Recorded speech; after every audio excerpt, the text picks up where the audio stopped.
Welcome back to Laredo Life. Do you ever feel short of breath or really anxious? You may have panic disorder. Joining me now to talk about this is Michelle Romano. Michelle, I was reading this. Tell me about some of the symptoms that someone would get if they were having a panic disorder. Okay, it explains in the second page, I think, all the symptoms. If you think you have, you don't have to have all, just 5 or more, and you'll be diagnosed as having panic disorder. Some of these are really scary, you know, accelerated heart rate, choking. I mean, have you experienced all of these? You yourself have panic disorder. Yes. Tell me about when you first realized you had it. I started when I was 5 years old. My parents didn't know what was wrong with me. The doctors couldn't find anything wrong with me. They passed it off as, being, little kids, have temper tantrums, stuff like that. What would happen to you at 5? I mean, I can't imagine you would be too panicked about a lot of things. Yes, I know. That's what seemed weird at the time, is that I would start feeling that I was dying, and that's one of the symptoms, a fear of dying or losing control. And I would always think that I was dying, and I was so afraid that I would tell my parents to take me to the emergency room. And this went on through school, elementary. I would go through the panic attacks in school, in class. And in the middle of class, you would start feeling really anxious and upset. And I couldn't walk. My legs would give out on me. And it went through all through my school years. How did that affect you as a child? Well, I never understood what was wrong with me, and that's really got to confuse you as a young child to not understand what's going on. And they say some of the symptoms or how you get it is by a death in the family, a birth of a baby, a change in your life. Some real dramatic things in your lifestyle could trigger the panic attacks, and it sensitizes your nerves to where you start having them more frequently. And fearing one, because when you get one, it's not pleasant at all. So when you fear that you're going to get one, you actually do get one. It brings it on. So as a young child, you had these attacks, and was anything dramatic going on in your life to cause them? Not really. I mean, at that time, I can't think of anything that would have brought it on. One of my doctors said it could have been separation anxiety, which is when they left me at kindergarten to go to school. That first day that my parents left me, I kind of, started crying because I didn't think they were going back to me. So he said that could have brought it on, or it could be hereditary. And how did that affect you as you went through school and elementary school, middle school, and high school? Tell me how that progressed. Did it get progressively worse? Well, I didn't really think about it because I didn't know what was happening. I would go through the attacks. I would stay in school sometimes. Sometimes they would send me home. I didn't think much about it then. I had a could you be at your desk and all of a sudden... Yeah. That happened, yes. You just start feeling dizzy, the room starts closing in on you and stuff like that. You see people talking, but you can't hear them, and that's one of the things that you set off. You start getting nervous with that. I think you were a little crazy. I mean, if someone starts doing this in the class, thinking actually it's attention, and people wouldn't really recognize it. Well, a lot of people say that it's, in Spanish they call it chiflazón, that you're a sport or something. Oh, okay. You do it to get attention, and that's one of the problems that I've had to deal with friends or just people. That they think that it's something that's made up, that's not real. I don't know about it, Let's talk about friends. You said to me before that it's real easy for you to do things. How do your friends feel about that? I mean, you're a young girl. Well, right. Of my sister or friends that were with elementary. So there's one friend that we spoke over the phone, and they invite me. I don't go, You don't go? Why don't you go? Because I'm afraid of getting an attack, a panic attack, and them not knowing what to do. And are there certain things that people around you need to do? Well, if I were to say I go out with a they can just calm me down and take me home. But the fact you have to go home? You can't continue your event? No. You have to leave. I have to go back home. And if I'm safe from my house, I can far and that I'm never going to make. And there's times where I do lose control. I do start either running or fainting, stuff like that. So that's a position I wouldn't want to put my friends where they're going to have to hold me down. or anything. And That's a big that's responsibility. why I'd rather just, not go with them. But you're so young. So what do you, how do you deal with that problem? Here you're a young girl, kind of keeping yourself from enjoying things. Well, I keep myself busy with support, like I say, to help other people who have. And right now, what I want to do is start a nonprofit organization and help other people who have it financially, fundraisers and stuff like that. So I keep myself busy with stuff like that.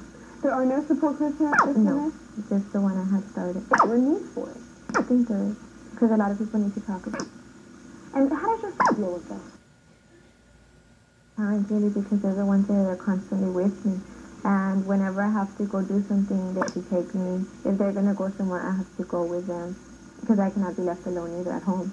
And so you can never be by yourself. No. So do you have a job? No. You don't have a job. Are you going to school? No. You don't go to school.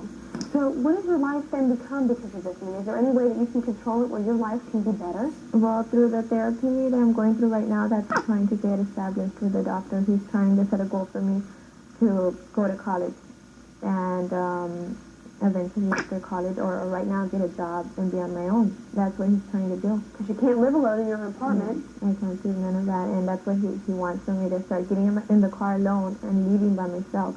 And that's something that when I think of it, yes, kind of scary. that scares me.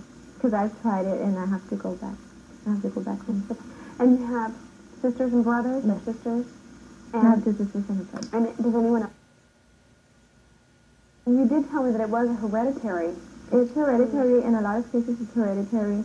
And some it's brought on by, like I said, birth of a baby, death in the family. Something changed. It brings it on. So you've controlled it with medicine. With medication. And what kind of medication do they prescribe for?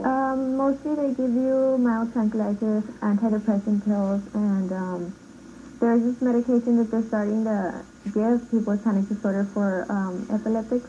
What epileptics Right. take? You have Anti-seizure medicine, yes. It's the same thing. It blocks the chemical from, sending a message of fear. So that helps, but they haven't started me on that one yet. So you're taking a lot of medication to control all of this. Plus, they give me some medication for the accelerated heartbeat to slow it down. So there's a lot of medicine right now that I'm taking. How often did you have the seizures before, or not the seizures, the attack, before you were on medication? Well, mild ones, I would get them, I would say... What constitutes a mild one? Explain to me what a mild... Okay, a mild panic attack, well, it would consider it like an anxiety attack. You feel jittery, like I say, numbness in the legs and in the hands, hyperventilating, you feel scared, like something's going to happen. And but you can kind of control that one? Yes, you can control those. The really full-blown attacks are when you, right away, you just feel like, oh my God, something's happening, you start feeling your stomach go hard, you can't breathe, and you start I get hysterical sometimes, until I get so scared. But of nothing, there's nothing to be afraid of. And when people are around you, I'm assuming now it's probably just family or your sisters or parents or whatever, what do they do for you? I mean... well, my dad and my mom really are the only ones that when I get one, they, tend to right away calm me down. My mom will take me outside and start talking to me, and, there's times where I do lose control when my dad has to hold me down. What does she talk to you about? Is anything to pull your mind off of what you may be thinking about? She'll talk about anything, just take me outside, and she'll start watering outside and talk to me and try to calm me down. And most of the times I calm down, but there are times where I have to rush me to the emergency room because I get, very bad. And what do they just give you? A heavier tranquilizer, excuse me. At that point, do you just get a heavier tranquilizer? Well, the waiting room calms me down. Because I'm waiting there for a long time. Sit in the emergency room and you're okay. That usually calms me down right there. And then when the doctor sees me, well, he says nothing's wrong with me, and I go back home. So now when I get one that they're going to take me to the emergency room, I'd rather just stay home. Because they don't do nothing for you. It's like they don't really believe in panic disorder and stuff like that. Well, there are a lot of psychological disorders that some doctors don't prescribe to at this point, but that are really there. Yeah. So your family doesn't have it, and you have it, and it's really inhibiting you. You said you don't have a boyfriend, and that's a problem. Yeah. And you don't live on your own. So do these things scare you? I mean, if you think of one day I'm going to have to live on my own, eventually. I have a lot of people that try to get me to go out with them. They'll tell me, you have to make an effort. Your parents aren't always going to be there for you. You have to, you're 22 years old. You have to do something with your life. And it's true, and I've tried. It's not like I haven't tried. I mean, I have tried going out on my own or with friends, but right away I have to go back home. What about a job? Well, when I was 16, I worked at HEB for 2 months, and then one day I called my mom. I was crying. I told her to go pick me up from work, and after that I never worked again. But are you going to eventually be able to work, or do you think that this is going to last forever? I mean, I want to work. It's not like I want to be home and with my parents. I mean, I want to be out there, having fun, working. I want a job. But, I mean, this thing holds me down.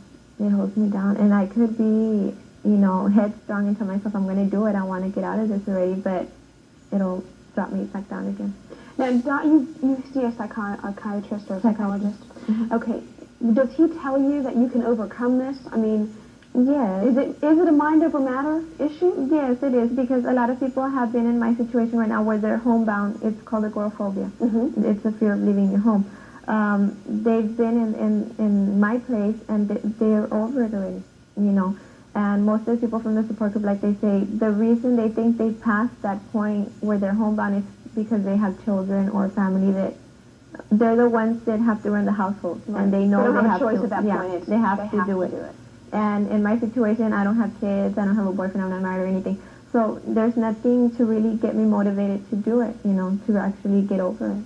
Everyone has really horrible things that happen in their lives, Mm-hmm. unfortunately. That's just part of life. Mm-hmm. Does that scare you? I mean, to think that maybe one day your parents won't be there, or something traumatic will happen in your life. Yeah. I mean, those are things that are going to trigger this. What do you think about all that? Well, it's like, everybody tells me your parents aren't going to be there forever, and it's true. And I do think about it, about the day where, my parents aren't going to be there for me. And it scares me to think how I'm going to be on my own when really I can't do that much on my own. A friend of mine told me, he said, I think the day one of your parents die or both of them die, he goes, I think that's the day you're going to get over it, because you're going to know you're going to have to be on your own, And I don't know how I would react to that, but right kind now, of like being thrown in the fire. It's scary to think about it, and I want to give my parents their time, away from me because they have to be with me. But it's hard. I mean, it's not easy. It's real hard. And you're trying to start a support group again for people here in Laredo. How can they get a hold of you? They can call 791-3632. As for me, Michelle. And as soon as I hear from Mercy Hospital, they were going to call me back. I'll let them know when and where. Well, talking about it definitely helps everyone. Mm-hmm. And hopefully you've reached out to some people here in Laredo who may have this or may not have known what was going on. So I'm glad everything's getting under control for you. Good luck with get everything done. And thank you so much for joining us here on Laredo Life. And we'll see you here on Monday for the noon show, and then next Sunday for Laredo Life once again.